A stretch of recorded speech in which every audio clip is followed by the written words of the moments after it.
Okay, in today's class, we'll see how to use this membership operator in and not in on dictionaries. So we already know that in and not in are the membership operators. We check for whether the item is present in the list or set or tuple or even in on dictionaries. Okay, so I'm having a dictionary over here, which is S is equal to key value pair, name, Sudha and course Python. And then the name in dictionary. So I'm checking whether name is there in the dictionary. So I said name in S. Okay, so I want to check whether name is in S. So what is the output of this particular print statement? The output of this particular print statement is that name in dictionary true.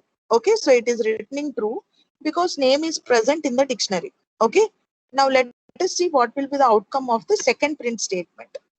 The second print statement says that Sudha in dictionary. Is Sudha there in dictionary? Yes, Sudha is there in the dictionary. Okay. So it has to give me a true, right? But what is the outcome of this print statement? The outcome of this print statement is false. Okay, it's saying Sudha is not there in the dictionary. Why we are getting this answer? That we are expecting a true, right? We are thinking that Sudha is there in the dictionary. So it should be saying that it should be returning a true for me. But here it is returning a false for us. Why it is doing it is whenever you say S, okay, so it will be searching only the keys of the dictionary. So here S represents the reference variable of the dictionary. So here, whenever you directly access the dictionary, you will be getting the keys of the dictionary only. Okay. So in the keys of the dictionary, I'm not having Sudha. There are only two keys over here. What are the two keys? The first key is name and the second key is course. Okay. So among these two, it is not matching with Sudha. So that's why it is giving me a false. Is the second print statement clear to everyone why it is giving me a false? Yes, ma'am. Yes, ma'am. Yes, okay. To search for the values, okay, what I have to do is I have to say S dot values. Okay, now it is returning a true for me. So you can see that Sudha in dictionary, it is saying S, true, it is there. Okay, so whenever you give the reference variable of the dictionary, it will search for the keys only. If you want to search the values, you have to give the values function associated with the reference variable of the dictionary. So I'll be saying S dot values. When I give S dot values, it will search in the values of the dictionary. Okay, right. If I want the pair of the key and the value, then I have to say items. Okay, so which we'll be seeing in the coming up slides. So I hope the first three print statements are clear to everyone in the class. Yes. Okay. So now we'll see. I said key is equal to. So I have taken a variable and I say key is equal to S of course. So when I say key is equal to S of course, this is how I access the values of a dictionary, right? Is equal to S of course. When I said key is equal to S of course, this is how I access the value. So what will happen now? Key will be holding Python. Okay. So what is there in key now? Key is having Python because S of course is nothing but the value of course, which is Python. So now key is having Python. So I'm using a if condition to check. Okay. So I'm also using this membership operators in an if statement. So I'm saying if key in S. Okay. So if key in S. So what is key? Key is equal to Python. So Python in S. So what is happening? I am searching I already told you S represents the keys. Okay. So what is the sequence over here? S represents name or course. But here I'm saying whether Python in the dictionary, but here S represents the name and course, the keys of the dictionary. So it is saying that this will result me in a false. Okay, so this if statement will return me a false. So whenever if becomes false, it will search for an else. So there is an else over here. So it goes to the else and prints whatever is there in the else over here. So what is there in else? It is saying key not in dictionary, where key is nothing but Python. So you can say that it is saying Python not in dictionary. Okay, because you are searching only the keys. You are comparing Python to the keys of the dictionary. Okay, where Python is the value, it is not the key. Okay, to search the keys, I am saying if key in S dot values. Okay, when I search in the values, so here the values are Sudha and Python. So it will search whether Python is there in Sudha and Python. Yes, it is there. So this condition will become true and it will key, okay, Python in dictionary. Okay, right. So is it clear to everyone? Is this program clear, or you want me to explain it once again? I'll do it if it's not clear. It's clear, ma'am. Once again, explain, ma'am. Clear. So we, in this particular slide, we are trying to check whether a particular key or value is present in a dictionary. So we are checking for keys as well as we are checking for values, whether they are present in a dictionary. So this is a dictionary. Okay, so S is a dictionary, which is having a key value pair. The key value pair, what are the keys in this particular dictionary? The keys in the dictionary are name and course. Okay. What are the values in the dictionary? Okay, so the values in the dictionary are Sudha and Python. Okay. So did you understand till here? The first line is clear? Yes, ma'am. Yes, ma'am. Yes. Yes, ma'am. So now let us look into the three print statements, one after the other. Coming to the first print statement, in the first print statement, I am checking whether name is there in the dictionary or not. So we'll be using the in operator. Okay, so what did I say? I said name in S. Okay, name in S. So name in S actually will search the keys. Okay, so S means here only the keys. Okay, S represents only the keys. Okay, so it will be searching the keys. So name is there in the key. So what it will return me? It will return me a true. Okay, so the first print statement will return me a true. Now let us search whether Sudha is there in the dictionary or not. Okay, Sudha in S.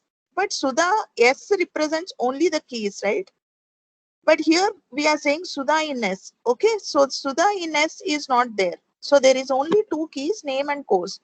So it is saying the next print statement is giving me a false because Sudha is not there in the keys. S represent keys. If you want to specifically search the values, you have to say S dot values. Okay. So now what I did, I said Sudha in S dot values. Okay. Now I'm searching the values of the dictionary. To search the values of the dictionary, I have to give this values function. So I'm saying S dot values. Now what it will do, it will search the values of the dictionary. So Sudha, there are two values in the dictionary that I have given you. So Sudha is there in this particular values of the dictionary. So this print statement will give me a true. So here the summary of these three print statements is that if you want to check, if you want to find the membership in the keys, you simply give the reference variable of the dictionary. Here the reference variable of the dictionary is yes. So if it is anything, it can be, right? It can be X, or it can be dictionary, or it can be dictionary student. It can be anything. Okay, so here I just named this dictionary to be S. So I'm checking in S to check whether the keys are there in dictionary. You simply have to give the reference variable of the dictionary. If you want to check in the values of the dictionary, you have to use this values function associated with the reference variable of the dictionary, meaning that S dot values. You have to say S dot values. This S can be anything. It is a reference variable of the dictionary. So if it is student, student dot values. Okay. So if this dictionary name is student, I'm saying student is equal to, then it will be student. So this S is the reference variable. That's it. Okay. It can change. Okay. Based on the name of the dictionary, you will be giving over here. Right. So this values is important. So this values is a method.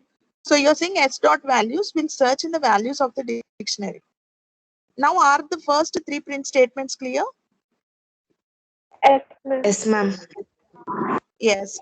Okay. So in the next case, what I said is, I said key is equal to S of course. I can give it in that way, or I can also say key is equal to Python, or key is equal to Sudha, or whatever I can give it. Okay. So here I am saying I am accessing the value through the key. So I said S of, okay, so course. This is how I access, right? I already showed you in the previous slides in yesterday's class. So I said S of course. What is S of course? S of course will return the value. Okay, so what is the value? Python. So what is there in the key? Python is there in the key now.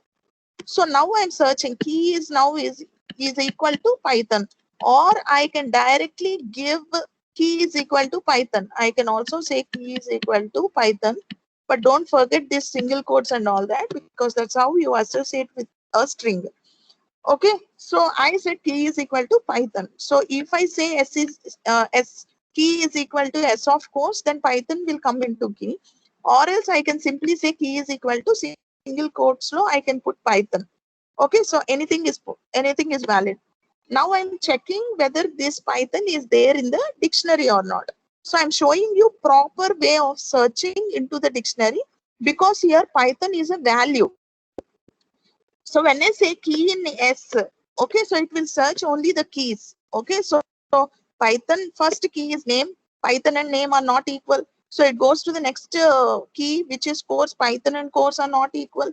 So what happens? This if condition has evaluated to be false now. So you know if and else how they work, right? So if is false, what happens? The control goes to skipping all the statements in the if. The control goes to the else part. So here it is skipping this particular if block and looking for whether there is an else. So there is an else over here, and whatever is there in the else, it will print. So you have to write your else block carefully. Okay, because there is no condition there. Whatever it is there in the else block, it will dump it on your screen, on your logic carefully in the else block. So here it is saying the key, which is Python, not in dictionary. So that's what is the output I have got here. Because you have searched in the keys. Now to search in the values, I'll be saying key in s dot values. This is the valid syntax to search in the values. Okay, so now what it will say, there are two values, Sudha and Python. So what it will say, Python will match with Sudha. It's not matching, but there is still one more value in dictionary. So which is Python. Python is equal to Python. So what it will say, key in dictionary, Python in dictionary. So to access to check the membership of values, you have to check using the values function. Okay, to check the keys, you directly can give the reference variable of the dictionary. Okay, clear now to the class? Yes, ma'am. Yes, ma'am. Clear, ma'am. Yes. Okay, so this is this is how you use in and not in on dictionaries. Moving on to the next slide. So the next slide is about sorting items in a dictionary. So these are the items in the dictionary. So S is a dictionary, and we are having names of the course Python and register number 1, 2, 3 and branch CSC. So these are the key value pairs in the dictionary. So I'm saying S dot keys. What will this function S dot keys will give me? S dot keys will give me the list of keys inside the dictionary. Okay. So I can say S dot keys will give the list of the keys in the dictionary. So I'm putting this list of keys into a reference variable. So I am saying L is equal to S dot keys. Now what is there in L? L is having all the list of keys. Okay. I am checking the type of L. This is just for your understanding sake. I have given this. Okay. So what is the type of the over here is that it is dict of keys. Okay. So it is having all the keys of a dictionary. So having the keys, list of keys of a dictionary, we call that as dict underscore keys. The type of this is dict keys. Okay. Right. And then we are saying, I'm just printing the keys over here for you to understand. So the keys are like this. Okay, so it's an unordered number and course and name and all this. I got it in an unordered pattern. So now I'm applying the sorted function on this particular keys. Okay, so when I apply this sorted keys, they are lexically in alphabetically increasing order. They are arranged in lexically or lexical order, in an increasing lexical order or increasing alphabetical order. So you can see that B has come first, then C, and then N, and then R. Okay, so the keys of the dictionary are in sorted order now. So sorted function is used to sort the keys of the dictionary. Okay, not only the keys, you can also do the course values also. But values also, you can extract the values by saying S dot values. All the values will come into a particular variable, then you can sort the values also. Okay, so not only on the keys, you can also sort them on the values. Is this slide clear? Yes, ma'am. Yes. Okay, looping over a dictionary. Okay, so how do you access the elements of a dictionary? Okay, so let us see that, and here we are using a for loop. Okay, so here S is equal to, so I'm having a dictionary, so name is equal to Sudha and all that, and then I said, so now I want to show you how to loop over a dictionary. So I'm saying dictionary keys. Okay, so I have dictionary keys over here. So I am saying for I in S. Okay, so for I in S, and then I'm accessing each and every item in S. Okay, so I already told you when I say S, what will happen? When I say S, what will happen? All the keys in the dictionary I'm considering. So here, what are the keys? Okay, so the keys are name. Okay, course. I'll show you this for loop, how it executes. Okay, so name, course, then what is there? Registration number. Then I have branch, right? So these are the keys, right, of the dictionary. Okay, so I have 4 keys over here: name, course, register number, and a branch. Now I'm saying for I in S, what will happen? I will be taking the first element in the sequence. What is the first element in the sequence? The first element in the sequence is, okay, so the first element in the sequence is name. So first I will be taking the first element in the sequence, which is name. Okay, so, and then it enters into the for block. Inside the for block, I'm saying print I, and then I want a space after printing I, because I want everything to be in a single line, okay, horizontally.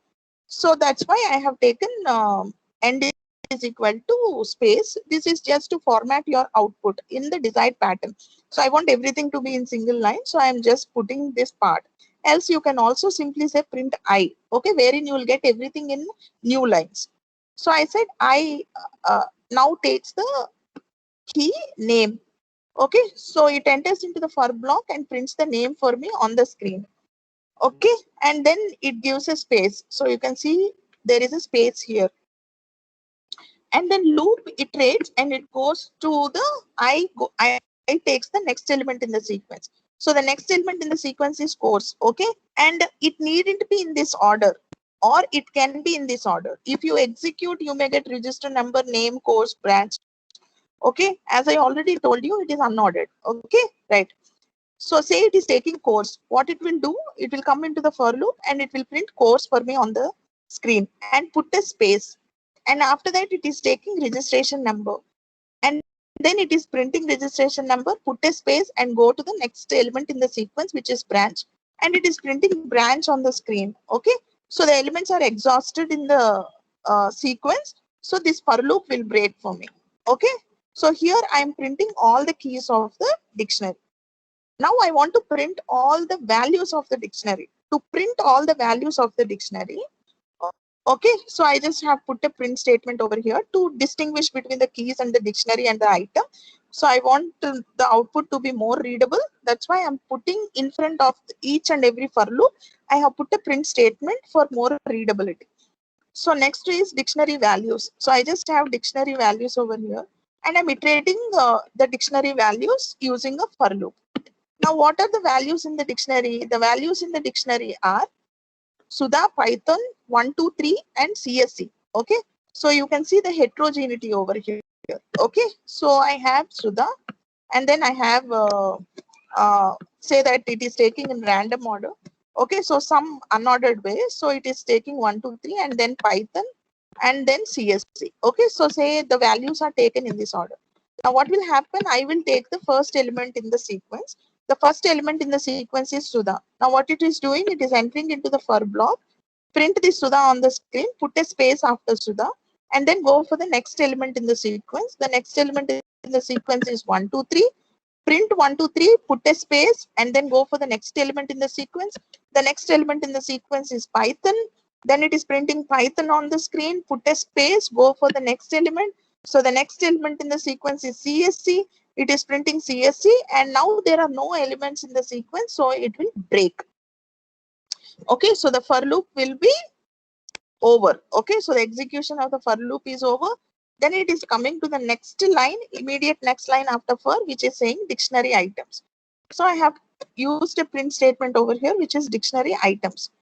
So now I'm turning a for loop. Okay, so for loop, in the for loop, what I did is I'm saying s dot items.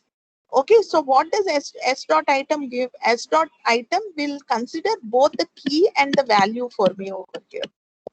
So it will consider both the key and value. So what is happening here? So I'm saying, so the first key value pair is name and Sudha. Again, this can be in an unordered way. You may not get the same output that I have got. Okay, so you may get register number 1, 2, 3 first, and then course Python and any order, any random order you can get, because it's an unordered concept. Okay, so it is giving me the key value pair. So first it is iterating the key value pair name Sudha. Then it is taking this register number and 1, 2, 3, and then it is taking course Python and then branch and CSC, and it is printing on the screen for me the items of the dictionary. So is this program clear? Yes, ma'am. Yes, ma'am. Okay, so here I have shown you all the three cases. What are all the three cases? The first case is how do you iterate? Okay, how do you loop over the items? Okay, so items are nothing but key value pair, and also I have shown you how to iterate through the values. Okay, by using the value function. Okay, and then I have shown you how to iterate through the keys. Okay, right. For iterating through the keys, I simply give the reference variable of the dictionary. For iterating through the values, I have to associate the reference variable with the values function. And for iterating through the items, which is key value pair, I have to associate the reference variable with the items method. Okay, so that's what I have done in this program. Okay, so the next concept is nested dictionaries. Okay, so the same way how you can have list inside a list, in the similar way you can have the dictionary inside a dictionary. Okay, so here I'm saying S is equal to, so S is a dictionary here. So which is the items here? Okay, so the first item is Shika and the value is this entire thing. Okay, so here Shika is the key and this entire set. Okay, so this entire sub dictionary you can say. Okay, so this entire sub dictionary. So from this particular open curly braces and to this particular closing curly braces, this entire thing is considered to be a value. Okay, so the key and the value. What is the key over here? Shika is the key over here, and the value is a dictionary in itself. Okay, so the value is like maybe this value is the marks. Okay, so that's what I have considered here. So this value is the marks obtained in various subjects. Okay, in PP, Shika has got 95. In data structure, she have got 77. In C programming, she has got 89. So the key and the value over here. So the value is a dictionary in itself. In the similar way, the next item in the dictionary is Ricky. So Ricky is associated with these marks. And Sonu is associated with these marks. Okay, right. Items are there in the Eight, ma'am. dictionary. Eight, Three ma'am. items are there Three in the items, ma'am. dictionary, right? Okay, three items that there is a dictionary inside a dictionary. Okay, so such concept is called as nested dictionary. Okay, when we insert a dictionary in another dictionary, so you call that concept as nested dictionary. So this is an example of a nested dictionary. Okay, right. So here I'll show you how I'm iterating through this particular nested dictionary. It is just like for two nested loops, right? So in that similar manner only I have written here, but I'll show you the tracing of this particular nested loop. Okay, so what I did in the first case, I'm iterating a for loop for the items. In the previous slide, I already tell you what is meant by an item. The item means that the key value pair. Okay, so the first key value pair are Shika, and then this is the key. Okay, Shika is the key, and the value is nothing but this particular entire dictionary, which is the mark sheet. Okay, so PP and all this is the values. Okay, so what I did, since this item is having two values over here, okay, the key and value, I am taking two variables here. So that's why I have taken k comma v. I can also say I comma j, but to make my identifiers or the looping variables more relevant to the concept, I have made the variables to be looping variables to be k and v. Okay, so now I said for k comma v in s dot items. So that there are three items over here. Each and item will be having a key value pair. So it will iterate through the first item. Okay, so here according to the output, the first item that it is picking is Ricky's because it's unordered. Don't forget that dictionary is unordered. It is ordered only from the version 3.7. Okay, right. So here the first item that it is picking is Ricky. Now tell me what is there in key. In key, I am having Ricky, and in value, I am having a dictionary in itself. So where it is saying PP 90 and then DS is equal to DS 62 and then CTC is equal to 78 or whatever. So this is a mark sheet associated with Ricky. So what is there in value? In value, there is a dictionary in itself, and in the key, I got the key. So this is the first pointing of K and V. Now I'm entering into the for loop. Okay, inside the for loop, what I said print K. Okay, so what is K? K is Ricky. So it is just printing Ricky on the screen for me. Okay, in the output, I'll get Ricky. Now this is a nested for. Okay, so which is inside this outer for? This nest, you can see the indentation. Okay, so this is the internal for. So in the internal for, because this value is itself a dictionary, this value in itself is a dictionary. To access this key value, now what is the key inside this dictionary? The key inside this dictionary is PP, DS and CTC. In value, I am talking about. In value, the key is PP, DS and CTC. Okay, right. What are the values? 90, 62 and 78. Okay, in the value. So that's the reason why I have taken another, because V is in itself a dictionary. I want to access through it. So that's why I have taken two more variables. Okay, so I said J comma L, anything I have taken. And then I said V dot items. When I say V dot items, it will iterate through this particular set, this particular dictionary, which is PP90, DS62, CTS 78. It will iterate through that. Okay, so first one is nothing but the key, which is PP. So it's saying PP and the value is 90 and DS is the key, 62 is the value, CTS is the key and 78 is the value. So it's just printing the value of this particular internal dictionary associated with Ricky. Is this clear or do you want me to explain it again?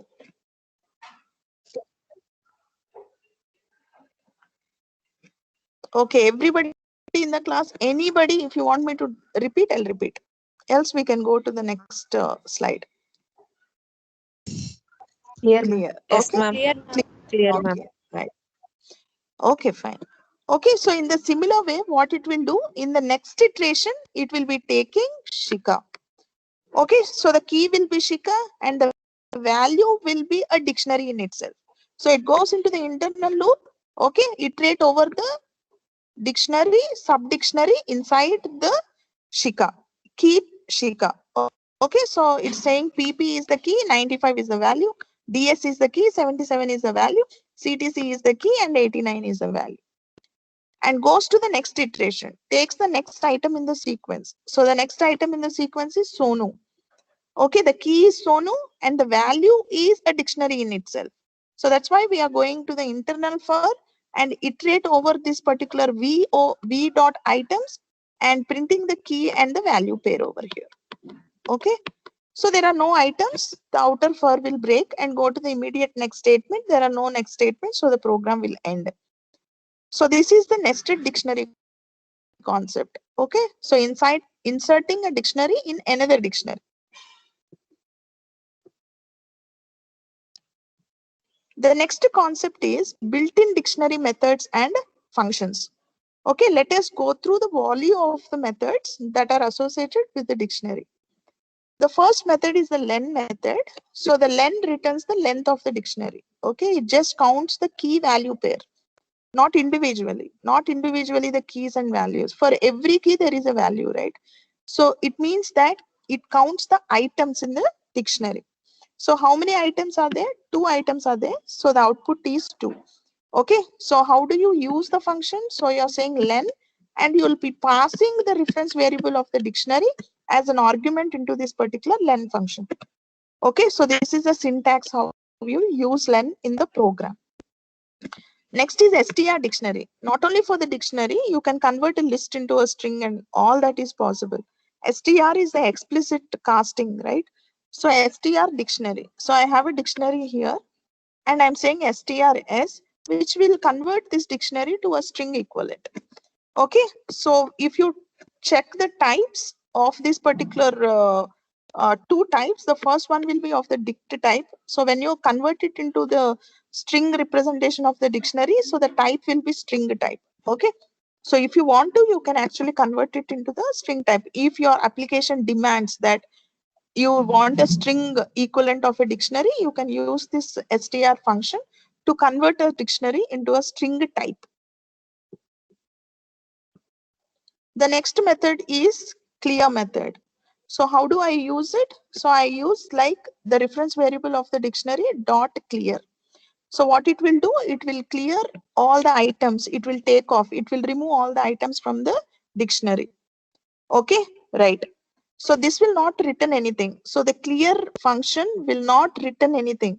So that's why when I used it in the print statement, it is saying none. None means that the method is not returning anything. Okay, so I'm just trying to print the dictionary after clearing all the items. So you can see that there is an empty dictionary over here. The next method is copy method. Okay, so the copy method makes a copy of the dictionary. So how do I use it? I use it as s.copy. Okay, so s.copy method. So s is the reference variable of the dictionary. So I'm saying name. So this is my dictionary. So I'm saying dict is equal to s.copy. I can also say x is equal to s.copy or y is equal to s.copy. Okay. So I'm just trying to print the copy. Okay. So s is the original dictionary and dict is the copied dictionary. Okay. Right. But as I already told you in the previous cases, you're using copy, you're making a two different copies. Okay, so it means that the copy is different. If you're making any modifications to the copy dictionary, it will not reflect in the original dictionary. Okay, so to show you that, I have actually added something into dictionary. So I said dict name is equal to Sudha. Okay, so wherein I changed the value of the name. And also I added one more item into the dictionary. Okay, so into the dict. So I said CGPA, I added CGPA into the dict. So when I print S, okay, so after adding all this into the dict, I have printed S and also dict for you on the screen. So you can see that there is no modification done into S. This is a very, very important question, Amma. Okay, so what will happen to the copy? Will it make modifications to the original dictionary? So this is a very, very important concept. That's why whenever I show you the copy, I can simply stop the program over here. I can say that it makes a copy and leave it. But I'm giving you the knowledge in depth and okay, so I'm making sure that you understand this also. Okay, is copy and clear understood? Yes, ma'am. Okay, so now Yes, ma'am. let us look into the next method. So the next method is from keys. Okay, and you are having some sequence and then something which is here is optional. Okay, so whatever I have put in the square bracket is optional. So I have so s is equal to a list. So I'm saying dict dot from keys and I'm putting it in marks. Okay, so here what I'm doing is I'm converting the list into a dictionary. Okay, I'm converting a list into a dictionary. So from keys, okay, so there is a dictionary is a key value pair, right? But here I am only having the keys. Okay, so the elements in the list are considered to be the keys over here in the dictionary. So I don't have values. Okay, so for the values, I am putting a default value which is -1. Okay, so in this method, what I'm doing is I'm taking a list. So S is a list over here. And what I'm doing, I'm using from keys to convert. Okay, so it returns a dictionary. So here see that the method returns a dictionary. So you're converting the list into a dictionary. What will be there in the dictionary? Dictionary will be having a key value pair, right? But here in the list, I just have the keys. The elements in the list are considered to be the keys only. There are no values. Okay. So what is the key? DS is a key, but there should be a value associated to DS. So what you're doing is we are passing another. That's what is this optional value, which is put in square brackets. So I can put it or don't put it. I also showed you the variant where I didn't use this optional parameter. Okay, right. So when I put -1, what will happen is, so that will be the default values for all the keys in the dictionary.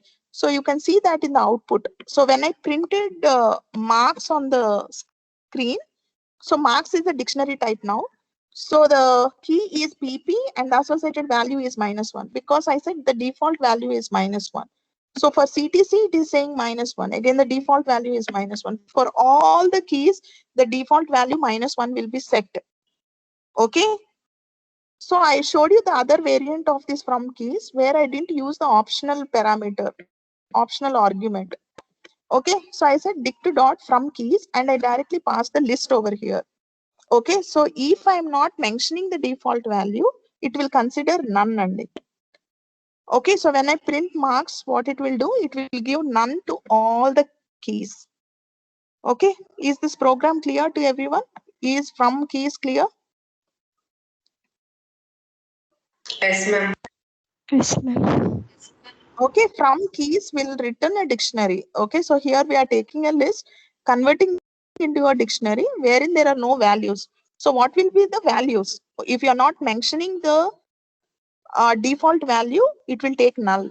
Okay, so none -1. Okay, so -1 or anything. You can give anything, and it is not like you only have to give -1. You can give anything, whatever you feel is. Sometimes -1 also can have meaning in your applications. In that case, don't give -1 because -1 will be considered to be some result of. For example, if you're considering marks, marks cannot be negative. In that case, you can give -1. So that's why I have given -1. But if you're doing some computations wherein -1 have got significance in your application, don't give -1. Give something which will be considered as default and which will be understandable to you. Okay, so whenever you see the value, you will be knowing that, oh, this is not the value associated. This is some default value. So give a value in that manner. Okay, right. So next one is built-in dictionary methods and functions, wherein we are seeing get method. Okay, so what is happening here? So this is my dictionary. Okay, so I have S is equal to something. So I'm saying S dot get and I'm passing the key over here. So what is the key? PP is the key. Since PP is there in the dictionary, okay, so PP key is there in the dictionary, it will return the value associated with this particular key, which is PP, and it is returning 89 for me on the screen. Now I want to find out the value for the key, which is DLD. DLD is not there in the list in the dictionary. DLD is not there in the keys of the dictionary. So what it is doing, it is returning none for me. Okay. So here I'm passing an argument into this particular get method, wherein the first one is the key that I want to search, and the next one is -1. What is this -1? So in the previous case, we are saying for DLD, because DLD is not found in the dictionary, it is giving me a none, right? But sometimes you don't want a none. You want some default value to be given on the screen if it is not there in the dictionary. So here I passed Java. Java is not a key over here. So what it is doing, it is returning a -1. Okay, so if it is there, it will return the marks for me. Okay, so you can also give this -1. Okay, so a default value also can be associated. If it is not found, it will give the default value. Else it will return the marks or the value, associated value for you on the screen. Okay, so the get method will return a value for the key passed as an argument. So here what we are passing as no default value is mentioned, it will return a none for me. Is the get method clear to my class? Yes, ma'am. Yes. Okay, so here